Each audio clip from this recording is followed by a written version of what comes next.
Venediklilerle savaştı, Balkan topraklarını genişletti ama ömrü uzun olmayacaktı. Edirne'deydi ve bir sürek avında atın sırtında felç geçirdi.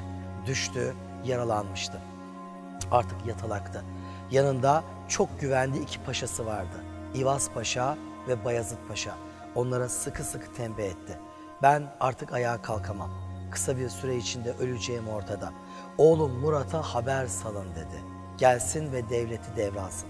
Eğer o Amasya'dan Bursa'ya gelip de devleti devralmadan, saltanatını ilan etmeden ben ölürsem benim ölümümü saklayın dedi Çelebi Mehmet. Ve öyle de oldu. Osmanlı tarihinde ölümü saklanan ilk Osmanlı padişahı Sultan Çelebi Mehmet Han oldu.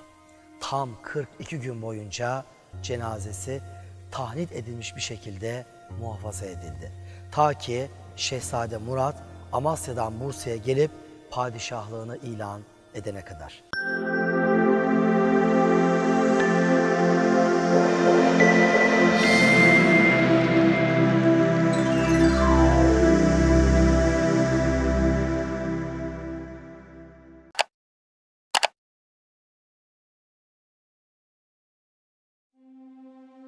Bursa'da bir eski cami avlusu.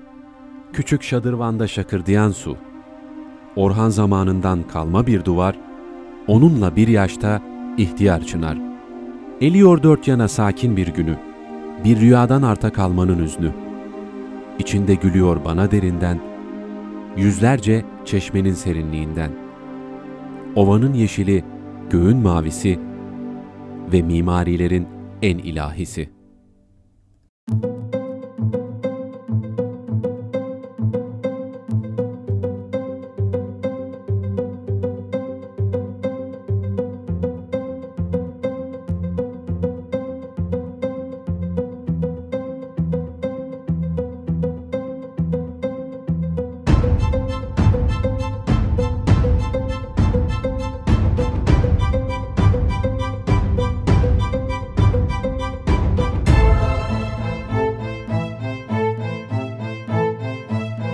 Herkes onu Osmanlı Devleti'nin ikinci kurucusu olarak bilir.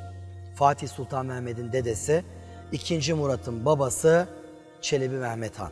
Yıldırım Bayezid'in oğluydu. Amasya'da sancakbeyliği yapıyordu. Her şey 1402 Ankara Savaşı ile başladı. Yıldırım Bayezid Timur'a esir düştü ve Yıldırım'ın 4 oğlu sancakbeyliği yaptıkları 4 şehirde bağımsızlıklarını ilan ettiler. Fetret devriydi. Tam 11 sene sürdü. Şu an türbesinde bulunduğumuz Çelebi Mehmet Han, Amasya Merzifon bölgesinde 11 sene sancakbeyliği yaptığı yerde yöneticiliğe devam etti. İşin ilginç yanı bölge Timur'un işgali altındaydı ama Timur Çelebi Mehmet'in önünü kesmemişti. Diğer şehzadelerin de öyle. Çünkü Timur'un derdi Osmanlı Devleti'ni yok etmek değil, sadece kontrol altına almaktı. Bursa'daki Musa Çelebi, Edirne'deki Süleyman Çelebi ile savaştı ve abisini yendi. O güne kadar Amasya'da duran ve diğer kardeşleriyle savaşmayan Mehmet Çelebi hiç bozulmamış, yıpranmamış ordusuyla yola çıktı ve Süleyman Çelebi'nin arkasından Musa Çelebi'yi yenerek başkent Edirne'yi ele geçirdi. Tarihler 1413 yılını gösteriyordu. Fetret devri sona erdi ama Fetret devrinde Anadolu'da beylikler bağımsızlıklarını ilan etmişlerdi. Çelebi Mehmet başta Karamanoğulları olmak üzere tek tek bu beylikleri yeniden itaate alacaktı. Ben onun Timur'a esir düşen kardeşiyim diyen bir Mustafa Selanik'te ortaya çıktı ve ne yazık ki bir iç savaş meydana geldi. Çelebi Mehmet onu da bertaraf etmişti. Venediklilerle savaştı, Balkan topraklarını genişletti ama ömrü uzun olmayacaktı. Edirne'deydi ve bir sürek avında atın sırtında felç geçirdi. Düştü, yaralanmıştı. Artık yatalaktı. Yanında çok güvendiği iki paşası vardı. İvaz Paşa ve Bayezid Paşa. Onlara sıkı sıkı tembih etti. Ben artık ayağa kalkamam. Kısa bir süre içinde öleceğim ortada. Oğlum Murat'a haber salın dedi. Gelsin ve devleti devralsın. Eğer o Amasya'dan Bursa'ya gelip de devleti devralmadan, saltanatını ilan etmeden ben ölürsem benim ölümümü saklayın dedi Çelebi Mehmet. Ve öyle de oldu. Osmanlı tarihinde ölümü saklanan ilk Osmanlı padişahı Sultan Çelebi Mehmet Han oldu. Tam 42 gün boyunca cenazesi tahnit edilmiş bir şekilde muhafaza edildi. Ta ki Şehzade Murat Amasya'dan Bursa'ya gelip padişahlığını ilan edene kadar. Babanın cenazesi Edirne'den Bursa'ya getirildi ve bu gördüğünüz mekana hayattayken yaptırmaya başladı ama ne yazık ki bitiremediği Yeşil Camii'nin hemen üstündeki bu tepeye defnedilmiş oldu. Çelebi Mehmet'in aslında aynen 1. Murat gibi, aynen Kanuni Sultan Süleyman gibi bir ikinci türbesi daha vardı. İç organlarının defnedildiği bir türbe Edirne'de. Ne yazık ki Ruslar 1828 yılında Edirne'yi işgal ettiklerinde Çelebi Mehmet'in Edirne'deki türbesini yok ettiler. Bugün türbenin yerini bile bilmiyoruz. Gelelim bu muhteşem türbeye. Orta Asya, Türk-İslam kümbet geleneğinin en muhteşem Anadolu örneklerinden biri Yeşil Türbe'dir. İşin ilginç yanı Yeşil Türbe'nin ve caminin iç ve dışındaki bütün bu çiniler Timur'un Çini ustaları tarafından yapılmıştır.